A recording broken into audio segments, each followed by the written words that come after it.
हिंदू मान्यताओं के अनुसार नारद मुनि का जन्म सृष्टि के रचयिता ब्रह्मा जी की गोद से हुआ था।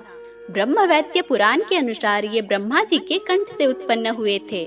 देवर्षि नारद को महर्षि व्यास, महर्षि वाल्मीकि और महाज्ञानी सुखदेव का गुरु माना जाता है। कहते हैं कि दक्ष प्रजापति के 10,000 पुत्रों को नारद जी ने संसार से निवृत्ति की शिक्षा दी। देवताओं के ऋषि होने के कारण नारद मुनि को देव ऋषि कहा जाता है। प्रसिद्ध मैत्रायनी संहिता में नारद को आचार्य के रूप में सम्मानित किया गया है। कुछ स्थानों पर नारद का वर्णन बृहस्पति के शिष्य के रूप में मिलता है। कहते हैं ब्रह्मा से ही इन्होंने संगीत की शिक्षा ली थी। भगवान विष्णु ने नारद को माया के विविध रूप समझाए थे।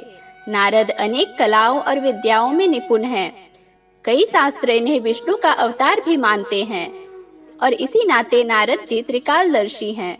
नारद मुनि भागवत मार्ग प्रसिद्ध करने वाले देवर्षि हैं और 5 रात्र इनके द्वारा रचित प्रमुख ग्रंथ हैं। वैसे 25,000 श्लोकों वाला प्रसिद्ध नारद पुराण भी इन्हीं द्वारा रचा गया है।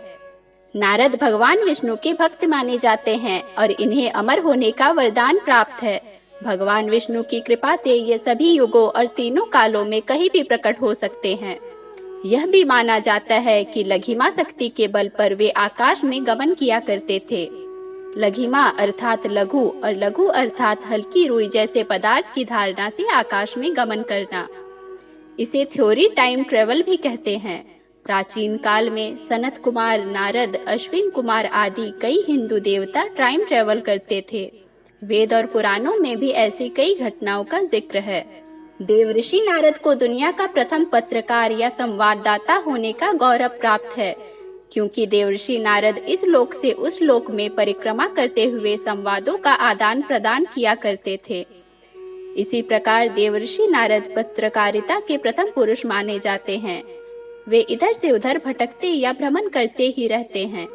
कहते हैं भगवान विष्णु ने नारद को माया के विविध रूप समझाए थे। कहते हैं एक बार यात्रा के दौरान सरोवर में स्नान करने से नारद जी को स्त्री का रूप प्राप्त हो गया था। स्त्री रूप में नारद 12 वर्षों तक राजा तालजंग की पत्नी के रूप में रहे। फिर भगवान विष्णु की कृपा से उन्हें पुनः सरोवर में स्नान करने का मौका मिला और वह पुनः नारद के रूप में लौटे। तुलसीदास जी के श्री रामचरितमानस के बाल कांड के अनुसार नारद को अहंकार आ गया कि उन्होंने काम पर विजय प्राप्त कर ली है।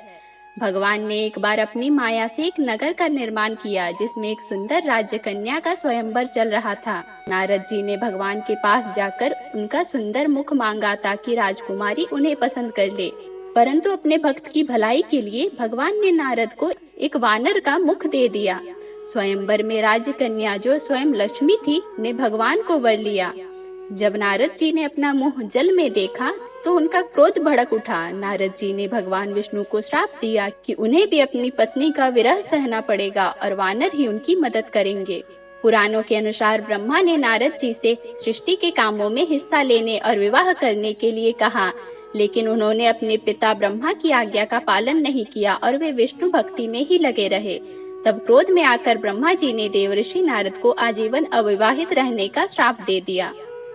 तो आज की वीडियो में बस इतना ही। ऐसे ही और कहानियाँ जानने के लिए हमारे चैनल को सब्सक्राइब करें।